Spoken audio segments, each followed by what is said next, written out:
আসসালামু আলাইকুম। আমাদের মাঝে অনেকেরই ধারণা আছে যে ঢাকায় প্রথমবার আসলে জন্ডিস হয়। আসলে এই ধারণাটা সঠিক নয়। জন্ডিস হওয়ার মূল কারণ হলো দূষিত পানি এবং অস্বাস্থ্যকর খাবার। যারা প্রথমবার ঢাকায় আসে তারা এই দুটি জিনিসকে গুরুত্ব না দেওয়ার কারণে জন্ডিস হয়ে থাকে।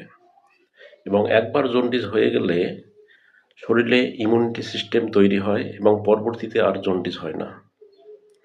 জন্ডিস হওয়ার লক্ষণগুলো হলো চোখ এবং ত্বক হলুদ হওয়া, প্রস্রাব গাঢ় হলুদ হয়ে যায়, বমি বমি ভাব হয়, মাঝে মাঝে জ্বর আসে এবং ক্ষুধামান্দ্য দেখা দেয়।